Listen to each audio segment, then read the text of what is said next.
guys, Dr. Mandi here from Drummond Chiropractic.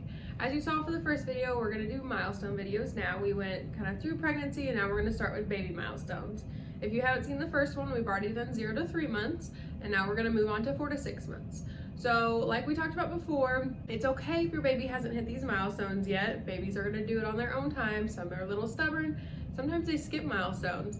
It's okay as long as there's not quite a few of them that they're missing. If there is, definitely bring them in here or consult their pediatrician because there's something might be else going on. Okay, so the first milestone that you might have started to notice is rolling, both from back to belly and belly to back. So your baby should by 6 months be able to do this. Now you want to make sure that you pay attention, make sure that baby goes both directions. So if they're on their back, that they can roll both to the right side and to the left side onto their belly and vice versa. If they're only going one direction all the time, there might be a reason that they're not wanting to go to that other direction. Maybe they're not comfortable there, they have some tightness prohibiting it, and that's something that we check out a lot here to make sure that they roll side to side because you want those muscles to develop evenly and strongly both ways. Something else you might notice is your baby starting to slowly sit up. Now they can sit up with a little bit of support, so whether you're holding on to them sitting up, or most of the time they'll start to use their hands, so they're kind of going to wobble around a little bit and then use their hands to kind of steady themselves. And this is what you want to look for, is that they're using that support to kind of help them start to sit up nice and easy. Another thing that you're going to notice when you're holding your baby, that when you put them on their feet, they're going to start to bear more weight on their feet. Now you don't want them to bear all their weight yet because they're still not developed those muscles. You want them to learn things on their own.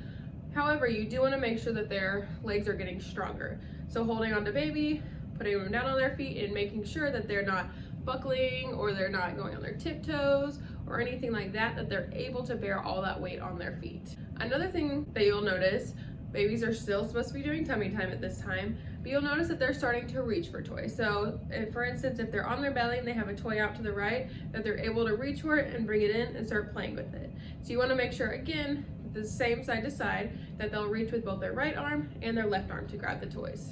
Another thing you'll notice when you roll them over onto their backs, that they discovered their feet.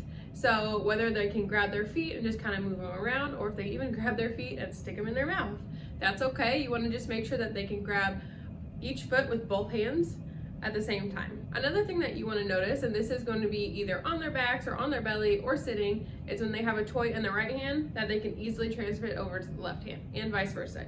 You want to make sure that they have that kind of fine motor skills to be able to move it back and forth.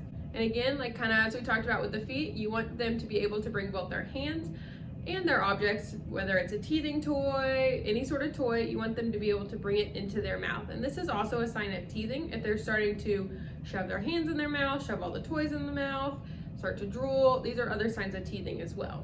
Another thing you might notice, and this is another milestone, is that they're able to calm a little bit easier now. So whether you have to rock them, soothe them, walk them, when they're upset, you should be able to calm them a lot easier now.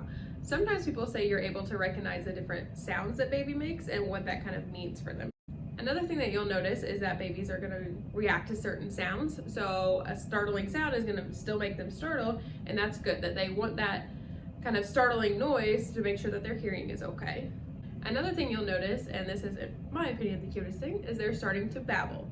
So they're going to kind of start to talk to themselves. Obviously they're not going to make any sense, but you'll just notice the babbling kind of throughout the day and sometimes even at night. For instance, my daughter likes to wake up at about 3 in the morning and just talk to herself for about 15 minutes. She'll go right back to sleep. She doesn't need anything from us, but she just likes to talk to herself in that period of time. And one of the last things that you want to notice is that when you're feeding, say you're feeding with the bottle, that baby can actually hold onto the bottle themselves and feed themselves. Now, if you're strictly breastfed, that's okay. You just want to make sure that when baby's hands, they kind of grope the breast whenever you are feeding them. So kind of the same concept, except they're just not holding it up on their own. So if you have any questions on why your baby isn't hitting these milestones or different things that you could do to support them, give our office a call. Thank you.